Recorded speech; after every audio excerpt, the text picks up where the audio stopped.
este video vamos a continuar con el tema 2 de funciones y vamos a ver cómo podemos transformar las funciones mediante operaciones algebraicas. Vamos a seguir recorriendo como hasta ahora el capítulo 2 del libro de Stuart y en particular en este video vamos a ver la sección 2.5 transformaciones de funciones. A lo largo de este video vamos a tomar una función que será siempre la misma, de la cual no sabemos su expresión algebraica, pero sí su gráfica, que es la que estamos viendo en pantalla. No vamos a hacer preguntas como la que está ahí abajo. Dice, sabiendo que la gráfica de f es la que está dibujada, ¿cómo es la gráfica de una nueva función g de x, que es igual a f de x más un número c real? Vamos a plantear la pregunta y les vamos a dar un momento para que pongan pausa y traten de responder esta pregunta y la siguiente que vayamos planteando acerca de esta función. La manera de ir razonando este tipo de preguntas es la siguiente. Si yo sé que, por ejemplo, este punto, o este punto, o este punto, ¿sí? Algunos puntos claves que yo pueda marcar en la gráfica de f de x, ¿qué va a pasar cuando yo grafique g de x, que sea ahora f de x más un número c? Pongamos, por ejemplo, 2. ¿Qué va a pasar cuando grafiquemos g de x igual a f de x más 2 con esos 4 puntos que acabo de marcar? La respuesta la vamos a dar inmediatamente con la ayuda del GeoGebra, pero es un buen ejercicio, antes de ver la respuesta, tratar de imaginar qué es lo que va a pasar con la gráfica en cada caso. Estamos ahora en GeoGebra con la respuesta a la pregunta planteada. Vemos ahora dos gráficas dibujadas, ¿sí? En verde, la función f de x, que es la que nos dieron en el dibujo original, y en azul, la función f1 de x, o g, que es f de x más c. Por supuesto, como en este momento c es 0, ¿sí? Podemos manejar c a partir de este deslizador que vemos en pantalla. Como c es 0, la gráfica azul y la gráfica verde coinciden y solo estamos viendo, en este caso, la azul. ¿Qué va a pasar entonces cuando cambiemos el valor de c? ¿Sí? Para c igual a 0, f de x y f1 de x, o g de x, como la llamamos anteriormente, son la misma función. Pero ¿qué ocurre cuando cambie el valor de c? Bien, si tomamos valores de c positivos, podemos ver cómo la gráfica de la nueva función se posiciona encima, ¿sí? O arriba de la gráfica de la función original. Lo que estamos haciendo es desplazar hacia arriba una cantidad de unidades que va a venir determinada por el número c. Por supuesto que si vamos con un número c negativo, lo que estamos haciendo entonces es desplazar hacia abajo, ¿sí? Si c es, por ejemplo, menos 2,4, estamos desplazando la gráfica original 2,4 unidades hacia abajo. Resumimos aquí lo que acabamos de ver experimentalmente en GeoGebra. Dice, supongamos que c es un número positivo. Si quiero graficar f de x más c, entonces tengo que desplazar la gráfica de f de x un total de c unidades hacia arriba. Si en cambio quiero graficar f de x menos c, siendo c un número positivo, entonces lo que tengo que hacer es desplazar la gráfica un total de c unidades hacia abajo. Vamos con la siguiente pregunta. Tenemos de nuevo la misma función original, dibujada aquí en verde, y se nos pregunta ahora cómo es la gráfica de una nueva función que de nuevo se vuelve a llamar g, y que ahora es f de x más c. Notemos que a diferencia del ejemplo anterior, aquí estamos sumando c adentro de la función, ¿sí? No afuera como en el ejemplo anterior. De nuevo les invito a marcar algunos puntos y tratar de imaginar qué va a pasar con esos puntos en esta nueva gráfica modificada, suponiendo un valor de c, por ejemplo, como hicimos hoy, 2 o 1, o su número real favorito. Estamos aquí de nuevo en GeoGebra para experimentar y tratar de ver la respuesta a este problema. De nuevo tenemos dibujadas las dos gráficas que por ahora coinciden, por supuesto porque c, 0. Cuando c es 0, la función original y su modificada no cambian en este caso porque estoy sumando el número c que es 0. ¿Qué pasa a medida que muevo c, por ejemplo, hacia la derecha? Es decir, tomamos valores de c positivos. Supongamos que ponemos c igual a 1. ¿Qué pasó con la gráfica modificada, que es la roja? Se está desplazando una unidad, pero no hacia arriba, sino en este caso hacia la izquierda, ¿sí?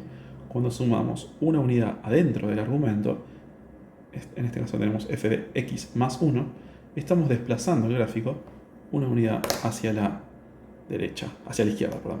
Lo mismo si ponemos, por ejemplo, un número más grande, por ejemplo 3,1, y vemos como la gráfica roja, que es la modificada, está desplazada 3,1 unidades hacia la izquierda de la gráfica verde, que es la original. ¿Qué pasa si ponemos un número c que es negativo? O es lo mismo que decir, restamos un número positivo. Lo que vemos es que en este caso, por ejemplo, para c igual a menos 1,3, la gráfica roja se desplazó de la gráfica verde, que es la original, 1,3 unidades ahora hacia la derecha. Resumimos entonces lo que acabamos de ver experimentalmente en la siguiente slide. Tenemos entonces que esta operación, sumar o restar un número adentro del argumento de la función, produce desplazamientos horizontales de gráfica de la siguiente manera. Supongamos de nuevo que c es positivo, ¿sí? Entonces vamos a restar o sumar un número positivo siempre, y dice, si querés graficar y igual a f de x menos c, o sea, si estás restando un número positivo, se desplaza la gráfica de igual a f de x un total de c unidades hacia la derecha. En cambio, si sumamos un número positivo, ¿sí?, si tomamos igual a f de x más c, entonces tenemos que desplazar la gráfica original un total de c unidades hacia la izquierda, ¿sí? Acá vemos cómo sumar un número positivo desplaza hacia la izquierda, y cómo sumar un número negativo o restar un número positivo, para el caso es el mismo, desplaza hacia la derecha. Vamos con la siguiente pregunta. Antes de pasar a las siguientes transformaciones, vamos a tratar de resolver un ejercicio para ver cómo venimos entendiendo hasta ahora. Ahora sí nos dan una función igual a f de x, que es la gráfica azul en este caso, y nos dicen que su expresión es f de x igual a la raíz de x, ¿sí? Esta gráfica azul que vemos abajo en la pantalla es la gráfica de la función raíz de x. Dice, tenemos una nueva función que se llama ahora f1 de x, y que es la gráfica roja, ¿sí?, que como vemos es de alguna manera un desplazamiento de la gráfica original. Entonces, a partir de lo que acabamos de entender, ¿cuál es la nueva expresión de la función f1 de x? Si la pienso como una traslación, ¿sí?, un desplazamiento de la función original. Les invito a poner pausa y pensar la respuesta antes de que lo resolvamos aquí en pantalla. Bien, una forma fácil de pensar cómo resolver este ejercicio es considerar este punto, ¿sí?, esta singularidad de la función, que es el punto 0, 0 para la función raíz de x, ¿sí? Raíz de 0 es 0. Podemos pensar que este punto va a estar ahora en la nueva función aquí, es decir, se desplazó 2 unidades hacia la izquierda y se desplazó 1, 2, 3 unidades hacia arriba. Por lo tanto, de acuerdo a lo que acabamos de aprender, podemos decir que la expresión de f1 de x es la raíz cuadrada de x más 2, ¿sí?, sumarle 2 al argumento, desplaza 2 unidades hacia la izquierda, como vemos acá, y ahora si quiero desplazar hacia arriba, por fuera de la función, tengo que sumar 3 para desplazar 3 unidades hacia arriba. Una manera de verificar que estamos haciendo las cosas bien, aunque sea con este punto, es pensar qué pasa ahora con f1 de, por ejemplo, el valor menos 2, ¿sí?, que está aquí. Esto es x igual a menos 2. Esto, si hacemos las cosas bien, nos tendría que dar 3, porque el gráfico está a altura 3. Veamos. Lo que queremos calcular entonces es la raíz de menos 2 más 2 más 3. Y esto es la raíz de 0 más 3, que nos da 3. Entonces al menos verificamos que este punto, ¿sí?, la imagen de menos 2 por esta nueva función f1 es 3. Vamos ahora sí a dos preguntas que vamos a hacer en simultáneo. Tenemos de nuevo la función original, la función verde f de x. ¿Qué pasa si modifico la función y pienso ahora en una nueva función que sea menos f de x? ¿Sí? El menos afectando a toda la expresión de f de x. ¿Y qué pasa si en cambio pienso una nueva función que sea f evaluado en menos x? Es decir, el menos afectando solamente al argumento x. De nuevo les invito a pensar puntos claves de la función y pensar a dónde irían a parar si multiplico afuera por menos 1 o adentro del argumento por menos 1. Enseguida vamos con el GeoGebra y hacemos un experimento para dar la respuesta. Bien, estamos aquí en GeoGebra con la función original, dibujada en verde. Aquí el deslizador de GeoGebra no juega ningún papel porque no tenemos ningún parámetro c. En este caso solo estamos multiplicando por -1 a toda la función o al argumento. Empecemos multiplicando por fuera de la función, es decir, vamos a mirar esta función que definimos aquí como f4, que es menos f de x, y veamos qué ocurre. Vemos ahí dibujado en azul la función menos f de x, y está ocurriendo lo que quizás esperábamos, ¿sí? Estamos viendo una reflexión de la función original, ¿sí? Con respecto al eje horizontal. Todos los puntos que estaban arriba del eje horizontal pasan a estar abajo, y todos los puntos que estaban abajo pasan a estar arriba, ¿sí? Es como si viéramos un espejo en el eje horizontal, y ese espejo está reflejando lo que de arriba hacia abajo y lo que de abajo hacia arriba. En cambio, cuando ponemos el menos en el argumento, vamos a dibujar ahora f3, que es f evaluado en menos x, lo que vemos es una reflexión vertical, es decir, respecto del eje vertical, respecto del eje y, ¿sí? Ahora el espejo está en la recta x igual 0 en el eje vertical, todo lo que estaba a la derecha del eje vertical pasa a estar a la izquierda, y todo lo que estaba a la izquierda del eje vertical pasa a estar a la derecha reflejada. El resumen es el siguiente que vemos aquí en pantalla. Si queremos graficar y igual a menos f de x, reflejar la gráfica original respecto del eje x, del eje horizontal. Si queremos graficar y igual a f en menos x, reflejar la gráfica original respecto del eje y, es decir, del eje vertical, como vemos en estas dos figuras, ¿sí? Tomamos cada uno de los ejes como un espejo. Vamos a la siguiente pregunta. Tenemos de nuevo esta misma función original, la verde, y se nos pregunta cómo es la gráfica de ahora una nueva función modificada que vuelve a tener un parámetro c y que está multiplicando ahora, en lugar de estar sumando como antes, está multiplicando por afuera de f. ¿Sí? Ahora hacemos c por f de x. De nuevo, pensemos qué pasa si c es 2. Pensemos primero el caso c positivo, por supuesto, por ejemplo c es 2 o algo así. C1 no tiene sentido, en este caso multiplicar por 1 es lo mismo que no hacer nada. Pensemos qué pasa si multiplico por 2 la imagen de cada uno de los puntos que marcamos anteriormente, a dónde irán a parar, y entonces tratemos de deducir qué ocurre con el gráfico de la función modificada. Estamos de nuevo en el GeoGebra y tenemos dibujada la función original y la modificada, y como dijimos, si el parámetro c vale 1, multiplicar por 1 es lo mismo que no hacer nada, entonces tenemos las dos gráficas una encima de la otra. ¿Qué pasa si tomamos c igual a 2, como dijimos recién? Vamos con el deslizador c hasta 2. Bueno. 2, ahí está. Y lo que vemos es lo que quizás estábamos intuyendo cada uno en nuestras casas, ¿sí? Vemos cómo todos los puntos se van a duplicar su imagen, ¿sí? Y entonces lo que estamos viendo es un alargamiento, un estiramiento vertical de la función con un parámetro de estiramiento que es en este caso el doble, ¿sí? Es como si agarráramos la función y la estiráramos, ¿sí? Lo que valía la función en este máximo ahora vale el doble, lo que valía la función en este punto mínimo ahora vale el doble. Cuando la función valía 0, por supuesto, sigue valiendo 0. Si tomo un parámetro c todavía más grande, vemos como la función se estira aún más verticalmente. Y si tomo un parámetro más chico, vemos cómo se estira menos. Si el parámetro vale 1, es como si no hiciéramos nada. Y si el parámetro es un número menor que 1, lo que estamos haciendo de alguna manera es contraerlo, ¿sí? Para un número entre 0 y 1, lo que estamos haciendo es contraerlo. Estos son los casos interesantes, los casos en los que c es positivo. ¿Por qué? Si c es 0, entonces lo que va a resultar es la función idénticamente 0, porque estamos multiplicando a f de x por 0 y eso nos va a dar 0 en todos lados. Y si c es negativo, podemos pensar en primer lugar que estamos haciendo una reflexión respecto del eje horizontal, como aprendimos en el ejemplo anterior, y luego un alargamiento o un estiramiento. Ahí vemos cómo estamos por un lado reflejando con valores de c negativos y por otro lado estirando o encogiendo verticalmente, dependiendo si c está en este caso entre 0 y menos 1 o es menor que menos 1.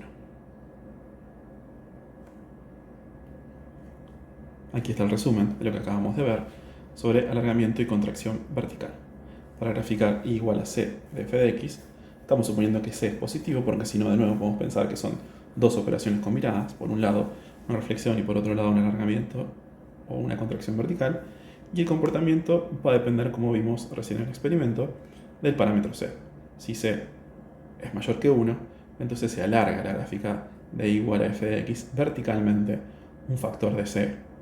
Si en cambio c es un número entre 0 y 1, o sea, es un número positivo pero menor que 1, entonces se contrae o se comprime la gráfica de y igual a f de x verticalmente también un factor de c. ¿Sí? Acá vemos como la gráfica original es azul y en rojo vemos el alargamiento o la contracción dependiendo si c es mayor que 1 o menor que 1 y positivo. Para c negativo, como dijimos anteriormente, tengo que pensar que además de esta operación se está realizando una reflexión respecto del eje horizontal. Bien, vamos con la última pregunta, que es quizás la pregunta dual de la que hicimos anteriormente. ¿Qué pasa ahora si el parámetro c que estaba multiplicando por fuera, ¿sí? Antes teníamos c por f de x, ahora lo pasamos a multiplicar adentro del argumento, ¿sí? Multiplicamos por c adentro del argumento. De nuevo, les dejo pensar la respuesta y enseguida vamos con el experimento de GeoGebra. Bien, estamos nuevamente con GeoGebra. Vamos a experimentar ahora qué ocurre cuando multiplicamos por c adentro del argumento, ¿sí? Por un parámetro c. En este caso tenemos dibujado como antes la función original y su modificada con parámetro c igual a 1, que por supuesto es la misma que la función original, por eso vemos una sola gráfica. ¿Qué pasa si ponemos c mayor que 1, como pasaba antes? Bien, ya lo estamos viendo ahí para c igual a 2, o para cualquier número c mayor que 1. Lo que está ocurriendo es que se está comprimiendo, en este caso, horizontalmente la función, ¿sí? Como pasaba antes, pero quizás de nuevo al revés, parámetros c mayores que 1 comprimen ahora de manera horizontal y parámetros c menores que 1 alargan de manera horizontal. Vemos ahí cómo se está alargando de manera horizontal o cómo se comprime si tomo parámetros c mayores que 1. Por supuesto, el análisis vale la pena hacerlo para valores de c positivos, porque nuevamente, si c es 0, vamos a tener la función, una función constante en este caso, que va a valer constantemente lo que valga la función original en 0. Ay, perdón, es muy sensible esto. Ahí está, para c igual a 0 tenemos una función constante que vale exactamente lo que valía la función original en 0. Y para c negativos vamos a tener el mismo comportamiento de alargamiento o compresión horizontal sumado a una reflexión, ¿sí? Respecto, en este caso, del eje vertical, porque estamos multiplicando por un número negativo adentro del argumento. Entonces, podemos pensarlo como que analizamos solamente los valores de c positivos y en el caso de que sea c negativo pensamos que estamos reflejando y luego estirando o comprimiendo horizontalmente. Tenemos entonces el resumen aquí en pantalla. Si queremos graficar f de c por x, ¿sí? Si c es mayor que 1 se contrae la gráfica original horizontalmente en un factor de 1 dividido c, y si c es un número positivo y menor que 1, se alarga horizontalmente la gráfica igual a f de x. La gráfica original, como vemos aquí en pantalla. De nuevo, si c es 0, va a resultar una función constante, porque estamos haciendo una función que vale en todos lados f de 0. Y si c es negativo, podemos pensar que estamos haciendo dos operaciones, una reflexión respecto del eje vertical y un alargamiento o una contracción horizontal. Para terminar este video vamos a discutir este último concepto, que es el de funciones pares e impares. Vamos a ver gráficamente qué representa y también vamos a ver ejemplos de cómo demostrar que una función es par o que una función no es par, o que una función es impar, o que una función no es impar en cada caso. ¿Sí? Entonces, le damos las definiciones en primer lugar. Tomemos f una función. Vamos a decir que f es una función par si f de menos x es igual a f de x para toda x en el dominio de f. Vamos a decir que una función f es impar si f en menos x es igual a menos f de x en este caso para toda x en el dominio de la función f.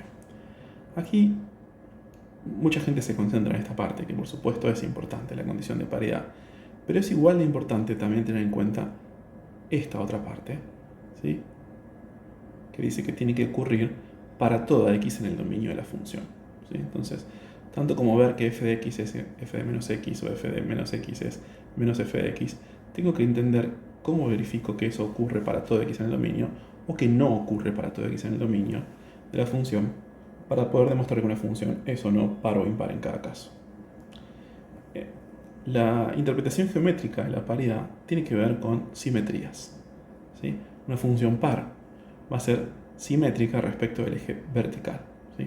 Una función en la que f de menos x coincide con f de x para todo x en el dominio va a tener esta forma, va a tener una simetría respecto del eje vertical, ¿sí? Respecto del eje y. Una función impar, en cambio, va a tener también una simetría, pero una simetría un poquito más compleja. Es lo que se llama una simetría respecto del origen, una simetría respecto de un punto y no de un eje, que lo podemos pensar también como una combinación de dos simetrías, como que lo que está ocurriendo en una parte del gráfico de f se refleja tanto horizontalmente como verticalmente, ¿sí? Entonces tenemos como una combinación de dos espejos que hace que lo que sea que esté en un lugar le va a pasar al otro, como vemos en este dibujo aquí. Vamos ahora con algunos ejemplos entonces, para tratar de entender cómo se demuestra que una función es par o que una función no es par, o que una función es impar o que una función no es impar. Entonces recordemos la definición de paridad y de imparidad. El primer ejemplo dice decida si las siguientes funciones son pares, impares o ninguna de las dos. Por supuesto que una función que no verifica ninguna de las dos condiciones no va a ser ni par ni impar. Y la función es x a la quinta más 5. Como siempre les invito a poner pausa, tratar de entender si va a ser una función par o no, y si va a ser una función impar o no, y cómo lo demuestro en cada caso antes de ver la respuesta. Bien, vamos a analizar entonces las simetrías de esta función f de x igual a x a la quinta más x. Como las definiciones me hablaban del dominio de la función, lo más razonable es entonces primero plantear cuál es el dominio de esta función. Entonces, como es una función que no tiene ninguna restricción, porque cualquier número lo puedo elevar a la quinta y sumar al mismo número, el dominio de f es en este caso el conjunto de los números reales. Entonces, ahora viene la parte difícil. Como demostrar que una función es par va a tener una prueba diferente que demostrar que una función no es par, y de la misma manera ocurre cuando una función es impar o cuando una función no es impar, entonces primero tendríamos que tratar de intuir, de ver por dónde va a ir la función y pensar si la función va a ser o no par o va a ser o no impar antes de elegir la demostración que vamos a dar. Esto uno lo puede hacer con un poco de exploración generalmente. ¿Qué vamos a hacer? Tomemos por ejemplo una tabla en la que calculamos para cada valor de x, o para algunos valores de x, mejor dicho, su imagen f de x. Entonces tomemos por ejemplo, no sé, menos 2, menos 1, 0, 1, 2, para hacer un poco de exploración, y quizás la exploración ya nos dé alguna respuesta.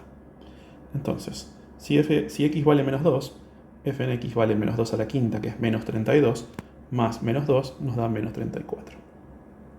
Si x vale menos 1, f de x vale menos 1 a la quinta, que es menos 1, más menos 1 nos da menos 2. Si x vale 0, f de x vale 0 a la quinta más 0, que es 0. Si x vale 1, f de x vale 1 a la quinta, que es 1 más 1, 2. Y si x vale 2, para terminar con esta tabla, tenemos que f de x vale 2 a la quinta, que es 32, más 2, que es 34. Entonces tenemos ya una tabla de valores que ya nos va indicando qué tipo de simetría tiene, si es que tiene alguna, esta función f. Entonces, hacemos la primera pregunta. ¿Es f una función par? Entonces la respuesta es que si lo fuera, f de x tendría que ser igual a f en menos x, de acuerdo a la definición que acabamos de leer, para todo x en el dominio de la función, que es r. ¿Sí? Para todo x real, f de x tendría que valer lo mismo que f en menos x. A ver, miremos algún ejemplo. F en 1 vale 2. F en menos 1 vale lo mismo que f en 1. No, porque vale menos 2. Lo mismo para 2. F en 2 vale 34. F en menos 2 vale lo mismo que f en 2. No, vale justamente su opuesto, menos 34. Entonces, como aquí dice para todo x, ¿sí? Si f fuera par, tendría que valer esto para todo x. Si yo quiero demostrar que f no es par, me alcanza con mostrar un ejemplo, y eso es siempre lo que tengo que hacer. Entonces, vemos que f no es una función par. ¿Cuál es la demostración más cabal de este hecho? Tomar un ejemplo, ¿sí?, en el que no valga un ejemplo de un número x que esté en el dominio de la función, en el que no valga la igualdad f de x igual a menos f en x igual a f en menos x. Entonces, por ejemplo, no sé, tomemos alguno, nuestro favorito, por ejemplo, para x igual a 2, tenemos f en 2 igual a 34, f en menos 2 igual a menos 34, y entonces f en 2 es distinto de f en menos 2. Tenemos entonces una demostración por medio de un ejemplo, porque justamente estoy tratando de negar, ¿sí?, una afirmación que dice que algo vale para todo x. Entonces niego esa afirmación mostrando un ejemplo, y esta es la forma correcta de hacerlo siempre, mostrando un ejemplo en el que no vale que f de x es igual a f de menos x para algún x que esté en el dominio de la función. Siempre, en este caso, como me alcanza a mostrar un ejemplo para mostrar que algo no vale para todo x, tengo que mostrar un ejemplo. Es la forma correcta de hacerlo. Entonces, ahora la siguiente pregunta. ¿Es f impar? Bueno, si lo fuera,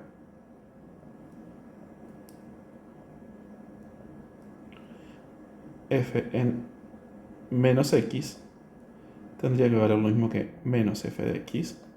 En este caso, ¿sí?, comparen con las definiciones de antes, para todo x en el dominio, que es el conjunto de los números reales. Y en este caso, parece que sí.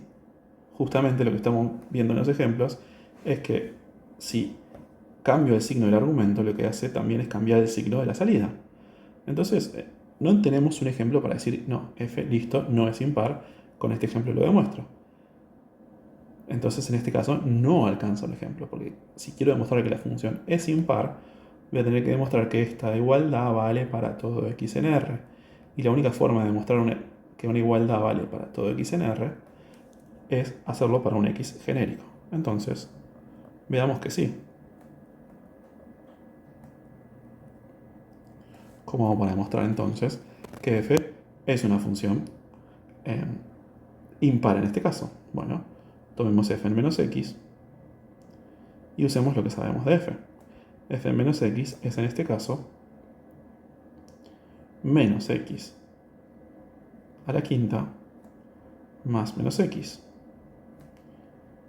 Pero ahora, ¿qué ocurre con este menos x a la quinta? Es lo mismo que hacer menos x a la quinta. Y este más menos x es lo mismo que restarle x. Ahora todo esto es lo mismo que hacer menos x a la quinta más x. Estoy sacando factor común, menos 1. Y esto es exactamente igual que menos f de x. Acabamos de demostrar con una cadena de igualdades que para todo x en el dominio de la función, ¿sí?, porque esto vale para cualquier x real, f en menos x coincide con menos f de x. Y entonces acabamos de demostrar que la función f sí es una función impar. Con este ejemplo terminamos el video y dejamos dos ejemplos más para que traten de trabajar ustedes, cualquier cosa preguntar en clase, sobre demostraciones de funciones que son pares o no, o que son impares o no. En este caso, consideramos entonces, además de la que acabamos de hacer, la función g de x, que es 1 menos x a la cuarta, y la función h de x, que es 2x menos x cuadrado. Les invitamos a demostrar si estas funciones son pares, son impares o ninguna de las dos en cada caso para completar este video.